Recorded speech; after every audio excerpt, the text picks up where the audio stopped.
Amigos de Contrapunto TV, estamos en la entrevista de Otro Espacio. Hoy tenemos el agrado de tener a uno de los líderes más importantes de El Salvador. Me refiero a Jorge Velado, quien dirige los destinos del Partido Arena. Muchas gracias por aceptar esta entrevista. Prometo que va a ser bastante amena.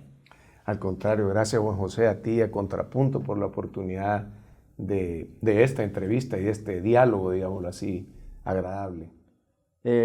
Jorge, permíteme que te tutee, pero claro, la verdad es que somos contemporáneos y además somos de Sonsonate. Así es. Para comenzar, me gustaría que nos narraras qué es para ti Sonsonate. Bueno, Sonsonate para mí es donde están mis antepasados de mi parte paterna, ¿verdad? Mi padre nació en Sonsonate, mis abuelos, mis bisabuelos. Yo soy Jorge Velado IV y todos venimos de Sonsonate. Yo ya nací aquí en San Salvador, ya mi padre ya vivía aquí en San Salvador, pero Sonsonate para mí significa mucho, principalmente en mi niñez. Yo pasaba largas temporadas con mis abuelos, Jorge y Maruca. Mi abuelo me llevaba a la finca, ahí aprendí a montar a caballo, ahí aprendí a tomar agua de coco. Y todavía Sonsonate sigue siendo para mí un lugar importante. Con mi esposa tenemos un pequeño ranchito allá en Salinitas, o sea que siempre estoy ligado a Sonsonate, siempre voy los viernes. Recuerdo la entrevista, la piscina de Chejo Mendoza, fuiste seguramente allí, ¿no? Debo de haber ido más de alguna vez con mis tías y mi papá. Era un ambiente bien familiar, por supuesto. Mi familia fue muy amiga de tu familia, de los Velados, ¿sí? Así es, realmente vivían a la vuelta, pues, de donde vivía lo que se conocía en aquel entonces como el Portal de los Velados, que era la casa de mi bisabuelo, y sería, creo que tu bisabuelo, me parece, que vivía a la vuelta. Sí, sí, la casona donde tenía el taller de zapatería también. Ahí donde tenía. Alfredo Morales se llamaba. Alfredo Morales, don Alfredo, que todo el mundo lo conocía porque era el taller de zapatería de la ciudad de Sonsonate. Sí. Yo recuerdo unas anécdotas que hiciste de cómo la intervención de tu abuelo o tu bisabuelo, no sé, abuelo. De tu abuelo salvó a mi bisabuelo del fusilamiento en la época de Martínez. Sí, en el año 32, cuando fue el levantamiento, que como todos los salvadoreños sabemos comenzó en Sonsonate, a mucha gente le pidieron que llegara a dar, que sirviera en el cuartel, y es así como, mi abuelo entonces era un hombre joven, ¿verdad? Recién casado, fue al cuartel y de repente él una vez me contó, fíjate que llevaron a don Alfredo Morales, que era el dueño de la zapatería, el taller de zapatería, donde se hacían las cosas a mano, ¿verdad? No como ahora que se hacen a máquina. Bueno, obviamente ocupaban máquinas de coser. Y mi abuelo me contaba que a él le había sorprendido porque a don Alfredo lo estaban acusando de comunista, lo estaban acusando de haber protegido. Entonces mi abuelo intervino por él, fue a hablar con él, no sé si era un capitán, un teniente que estaba a cargo, y le dijo, mire, yo le garantizo con mi vida que yo conozco a don Alfredo. Es cierto que él es un hombre que tiene una gran sensibilidad social, pero de eso a que él sea parte del levantamiento comunista hay una gran diferencia. Y entonces mi abuelo me contaba que a don Alfredo lo habían liberado, a Dios gracias. Si no, en criterio de mi abuelo, se hubiera cometido una gran injusticia. También una pequeña anécdota, si quieres, de tu padre, que muchas veces anduvo a mi papá en el baúl. Sí, es que tu papá, Roque Dalton García, y mi papá eran compañeros en el externado. Y bueno, cosas de la vida, porque son las familias por dos lados diferentes, ¿verdad? Por el lado Morales y por el lado de Roque Dalton. Fueron compañeros. Mi padre vino a 5º grado al externado y se fue a terminar el colegio al Centroamérica de Nicaragua, que era el colegio de los jesuitas.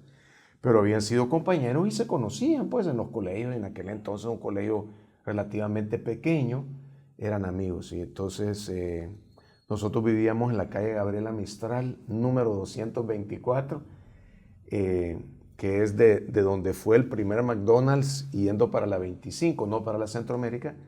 Yo debo haber tenido tal vez 2 años, ahí por el año 62 más o menos. Y me acuerdo pues de la historia de mi papá que un día llegó el empleado y le dijo, mire, don Jorge, ahí abajo hay un señor que lo busca. ¿Y por qué no pasó? Dijo que no quería pasar porque se quedó allá atrás del carro. Entonces mi papá bajó, había una grasa y era Roque. Y entonces a mi papá le decían Pipa, los compañeros del colegio. Entonces le dijo, mira, Pipa, me vienen siguiendo. Entonces mi papá tenía, no sé qué carro tenía, y le dijo, metete aquí al baúl y te voy a ir a dejar a un lado. Y lo fue a dejar al colegio, que vivíamos relativamente cerca. No sé si después de eso habrán tenido se habrán encontrado alguna otra vez, me imagino que sí, pero mi papá lo contaba, pues era su chero, su compañero del colegio, y le dijo, me viene siguiendo la policía, y mi papá lo que hizo fue irlo a dejar Sí. al colegio. Yo quería comenzar con estas anécdotas porque esto evidencia que El Salvador es un mundo bien pequeño y muy entrelazado, ¿no? Cómo podemos tener diferentes pensamientos, pero en realidad creo que somos un solo país. Para comenzar, otra pregunta que te quería hacer, ¿qué hace Jorge Velado dirigiendo un partido cuando, según veo tu trayectoria, es bastante del sector empresarial? Entonces, me gustaría que le dijeras a nuestro público esta interrogante que muchos tienen. Sí. Bueno, sí, es realmente una pregunta interesante, Juan José, porque a mí me ha gustado servir siempre. A mí, bueno, de la época del colegio me gustaba, no sé, pues ser capitán del equipo de fútbol. Ya cuando estaba en bachillerato fui presidente de la clase. He tenido mucha participación, fui del Club Activo 2030, fui presidente del patronato del Cruz Sherpas, he estado en la Cámara de Comercio, en la Asociación Salvadoreña de Historiadores de Vehículos, en la Asociación Nacional de Anunciantes, ANAES, en el Consejo Nacional de la Publicidad. Es decir, como que uno a veces tiene eso de servirle a los demás. Cuando en el año 81 se funda Arena, el objetivo, y esto creo que lo saben los fundadores, el objetivo era que 100 personas firmaran el libro, o el acta, mejor dicho, de Constitución. Pero a muchos les dio miedo, porque estábamos obviamente al principio de la guerra y pues uno vivía con la vida en un hilo. Y solo fueron 34 personas las que firmaron ese libro. Uno de esos 34 es mi papá. Entonces yo en ese entonces tenía 20 años, me di cuenta que mi papá estaba arriesgando su vida y que su deseo era realmente ayudarle a El Salvador a través de Arena. Entonces eso siempre me dejó un gusanito, siempre estuve metido en el partido, siempre participé, digamos, en los procesos electorales, cuidado de urnas, organización. Y allá por el año tal vez 2004 me integré directamente al sector profesional del partido y milité en el sector ya directamente, mucho más activo por 5 años. Hasta que en el 2009, después de que perdimos las elecciones presidenciales por primera vez después de 4 periodos, en el partido hay como una catarsis en donde participamos un montón de gente y cada uno expuso la visión que tenía. Y yo diría que los que estaban haciendo la catarsis, que la dirigían, que eran los expresidentes de la República, Cristiani, Calderón, Sol y Flores, más el ex candidato presidencial Rodrigo Ávila y el alcalde electo, que era Norman Quijano, como que quizás, me imagino yo, pues que vieron que mi posición como algo claro que podía ayudar al partido. Como se formó el nuevo COENA, don Freddy me llama y me dice, mira, me gustaría que me acompañaras. Yo aprendí desde niño que cuando uno se mete a hacer algo, lo tiene que hacer bien. Aprendí también en bachillerato, cuando llegué al García Flamenco, don Rubén H. Dimas nos decía, no importa si usted va a ser Zapatero o presidente de la República, tiene que hacer bien las cosas. Entonces yo me he entregado en estos 6 años, yo diría que en alma, vida y corazón al partido. Bueno, qué bien. Vamos a seguir en una segunda parte. Hoy vamos a hacer una pausa para continuar después la entrevista.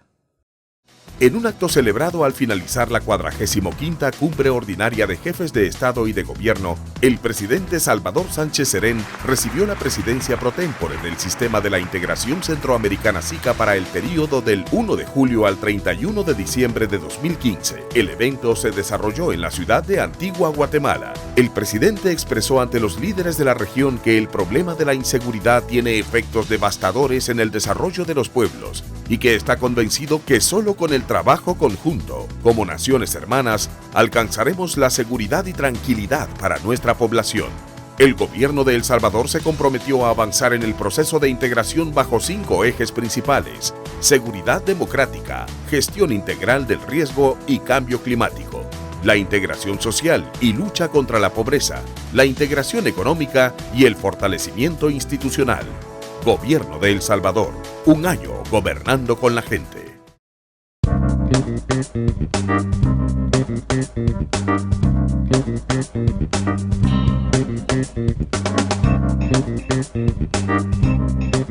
Volvemos a la segunda parte de Contrapunto TV y como sabían, hoy tenemos como invitado especial a Jorge Velado, presidente del Partido Arena. Jorge, interesante lo que hablamos en la primera parte. Me gustaría, ¿qué fue de tu vida en la época de la guerra? ¿Qué pasó? Bueno, pues la guerra comenzó a finales de los 70, yo todavía estaba en bachillerato, terminó bachillerato y luego comienzo a estudiar administración de empresas. A mí siempre aquí en El Salvador. Yo no me fui del país más que 2 años a hacer mi maestría, cuando ya en el año 90, del 90 al 92, tanto que cuando se firman los acuerdos de paz, yo estoy en Dallas, Texas, estudiando. Pero a mí siempre me gustó trabajar. De hecho, cuando estaba en bachillerato, mis clases eran en la tarde y en la mañana iba a clases de inglés de 7 a 9 de la mañana y me iba a la oficina de mi mamá a trabajar de 9 a 12. Y después me iba a comer y ya iba al colegio a la 1 ¿En qué de la tarde. trabajabas? Mi mamá tenía una empresa distribuidora de artículos para el hogar con un sistema de ventas de casa en casa. Vajillas, baterías de cocina, lámparas. ¿Y qué hacías entonces? No, ahí cuando estaba todavía en el colegio era pasapapeles, pero me gustaba hacer de todo, ayudar en la bodega. Cuando ya entro a la universidad, ajusto mi horario de la universidad para poder seguir trabajando. Yo los 5 años de mi carrera los trabajé, los primeros 3 y medio con mi mamá en esa empresa y después comienzo a trabajar en aquella fábrica que se llamaba Circa, que era la que hacía los jeans Buffalo y Levi's. Y trabajo ahí desde mediados del 83 hasta el 89, que, bueno, me caso en el 85, ya había salido de la universidad. Y luego me voy de Circa, paso a trabajar a Didea, donde he trabajado de ahí para acá. Estuve 1 año, me fui 2 años a hacer la maestría porque me gané una beca Fulbright. Me fui a Texas, a Dallas, a estudiar mis 2 años.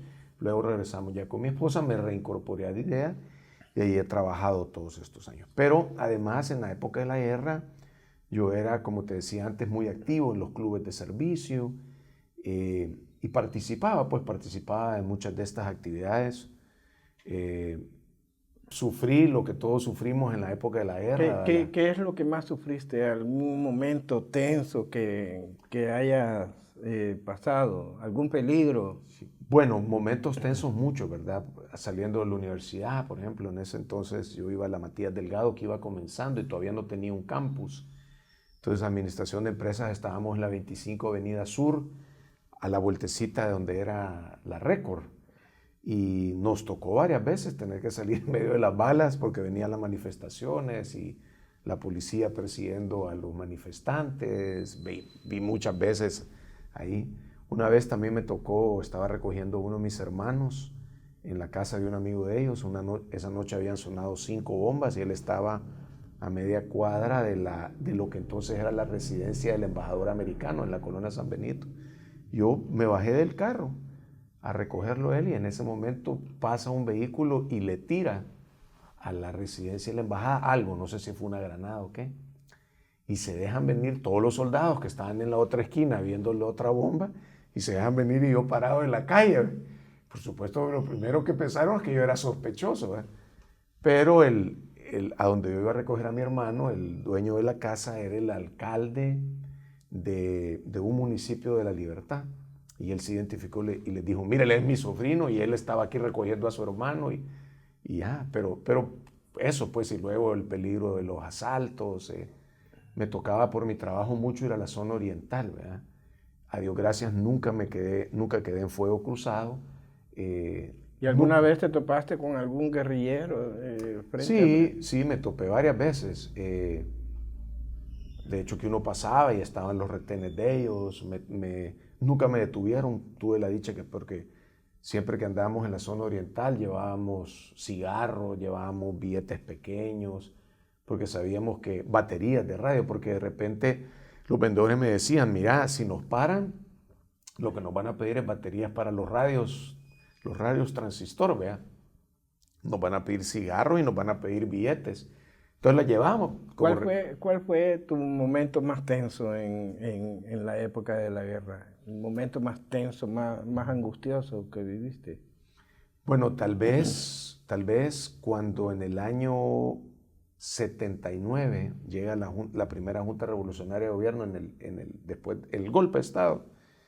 En diciembre de ese año hay una manifestación grande de mujeres que sale del Parque Cuscatlán hasta lo que era entonces Casa Presidencial en San Jacinto.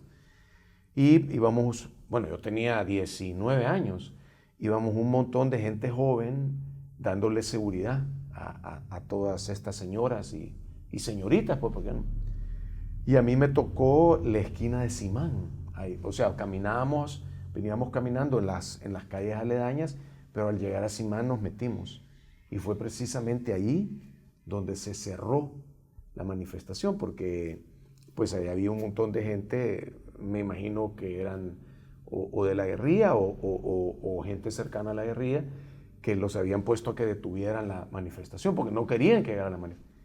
Y ahí tuvimos altercados, ¿verdad? De hecho, yo estaba con mi hermano Gustavo, que en paz descanse. Mi hermano era más alto que yo y era bien matón. Y ahí nos tuvimos que empujar y dar un par de sopapos. El grupo que venía atrás, a las mujeres que no habían pasado, se las llevó. Y los que ya estábamos ahí, corrimos detrás de las que ya habían logrado pasar para darles protección en la retaguardia. Así nos fuimos caminando hasta que llegamos a Casa Presidencial.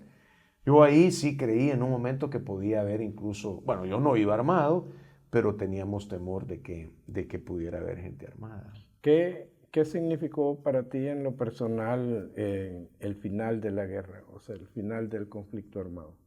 Bueno, para mí fue un momento muy emotivo. Primero estaba lejos de mi patria, ¿verdad? Pero como en Texas hay mucho latino, ahí en Dallas podíamos ver en vivo uno de estos canales, no me acuerdo cuál, de los latinos, y casualmente la mayoría de mis clases eran de noche. Entonces el día que estaban firmando los acuerdos de paz, que fue de día, pues tipo mediodía, yo estaba en el apartamento en que vivíamos viendo en directo. Mi esposa se había ido a trabajar. Por supuesto no puedo negarte que lloré al ver. Yo siempre temí por la vida de mi papá, ¿verdad? Porque mi papá metido en el partido, trabajando, acompañando en el inicio del mayor de Abuizón. Y para mí que terminara la guerra significaba primero un alto nivel de madurez para los salvadoreños. Porque si tú te das cuenta, Juan José, esta es de las pocas guerras en Latinoamérica donde no hubo vencedores ni vencidos, sino que se firmó un acuerdo de paz por el cual después nunca se disparó un tiro más. Después pudieron haber pasado lo que tú querrás, algunos se aprovecharon, hicieron secuestros, otros se aprovecharon y mataron, pero ya, y después vinieron las maras, pero digamos, las fuerzas beligerantes que eran el FMLN y el ejército, nunca más se volvieron a disparar. Entonces, yo así lo veía como una posibilidad grande de que hubiese un arreglo.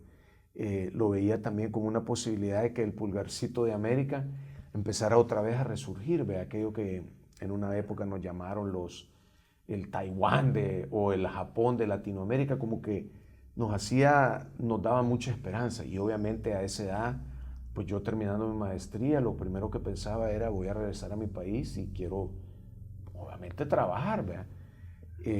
Sí que sí fue muy... Por eso yo debo decir que al presidente Cristiani yo le tengo un cariño y un respeto muy grande. Don Freddy, desde que estábamos en la campaña, él decía, la única oferta que yo puedo hacer es la paz. Y debo decirlo también, era porque el mayor de Abusón lo empujaba a eso. Y lo logró, con todos los esfuerzos, pero se logró. Y obviamente el FMLN que puso de su parte.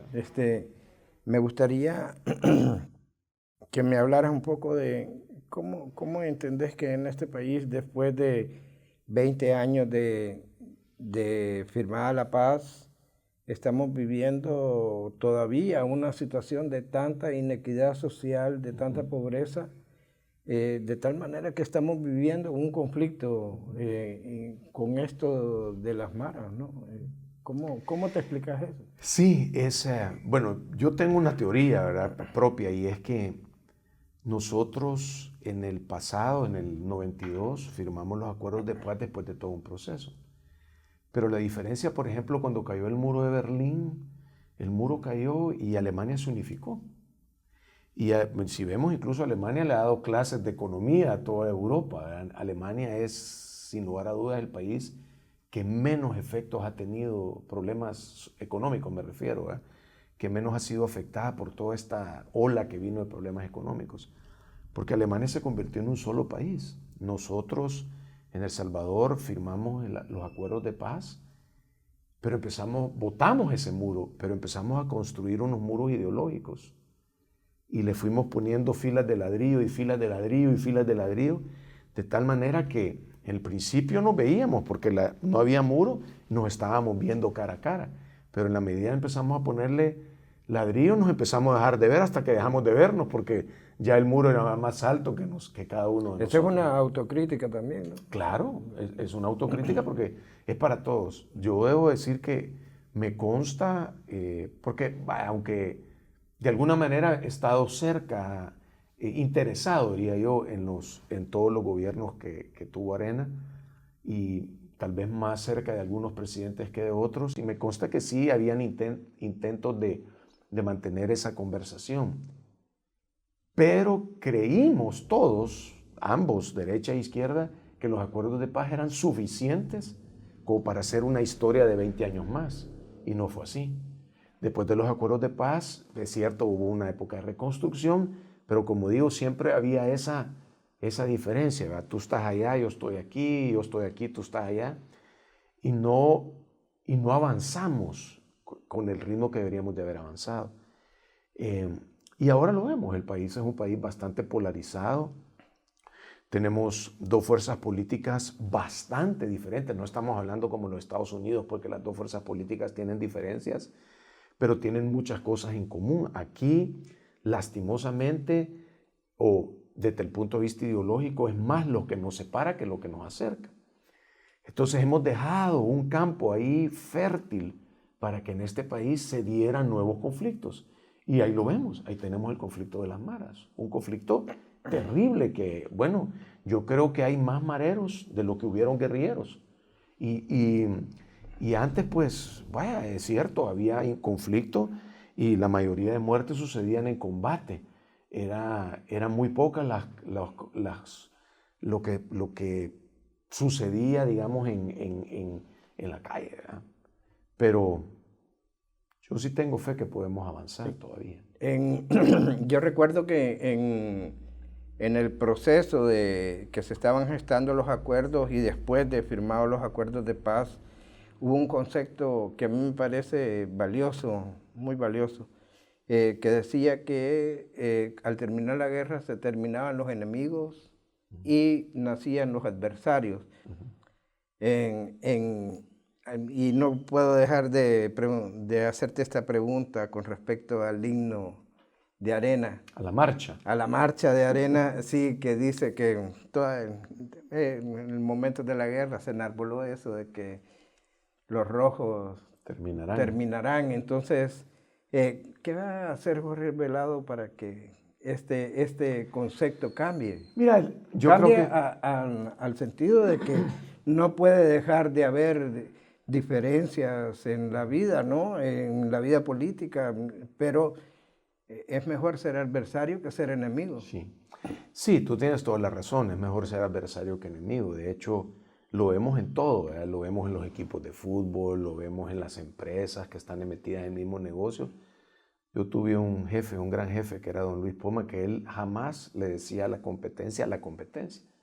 Decía los colegas, decía él. Así le decimos nosotros también a nuestros... Entonces, digamos que en lo personal yo considero que nosotros en El Salvador tenemos un espacio para dialogar, pero más que para dialogar, para llegar a acuerdos de nación. Y son los acuerdos de nación lo que realmente nos va a hacer que este país salga adelante y que volvamos a integrarnos como verdaderos salvadoreños, porque no podemos negar que en la época de campaña principalmente bueno, nada que ver con las campañas de hace 20 años, ¿verdad? Pero siempre hay malas señas, insultos y tal. Y ahora tal vez la manera en que hay más bullying político es a través de las redes sociales, especialmente porque en las redes hay bastante anonimato, ¿verdad? Gente que no escribe con su nombre, hay insultos, descalificaciones, etc. Yo por eso, a los que me insultan, yo no les contesto. Si alguien me hace una pregunta en serio, yo sí le contesto.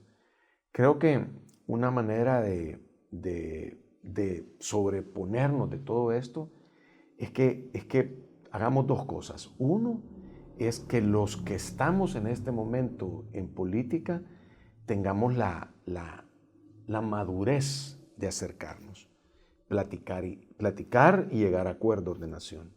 Y lo segundo es que le abramos espacios a los nuevos.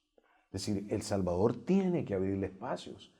Y debo decir que si una cosa me ha agradado mucho ha sido el reto de abrirle espacio a nuevas generaciones en el partido. Y ahí es como ahora nosotros tenemos una fracción legislativa en donde más de la mitad nunca habían sido diputados. Qué bien. Bueno, Jorge, te agradecemos tu presencia en el espacio de entrevistas de Contrapunto TV. Esperamos que no sea la última vez que estás con nosotros, porque hoy, si bien la entrevista correspondía a un perfil de tu persona, en otra oportunidad vamos a hablar de política, ¿no? Que es nuestro principal objetivo, llevarle a la gente información que sea más allá de la propia noticia. No, al contrario, José, a ti, a todo el equipo de Contrapunto por esta oportunidad y tengan la plena seguridad que aquí estaré cada vez que me inviten. Le damos las gracias a Jorge Velado por haber estado en esta entrevista de Otro Espacio de Contrapunto TV. También le damos las gracias a nuestros amigos que nos siguen en Contrapunto TV y los esperamos en otro espacio. Entrevistó Juan José Dalton.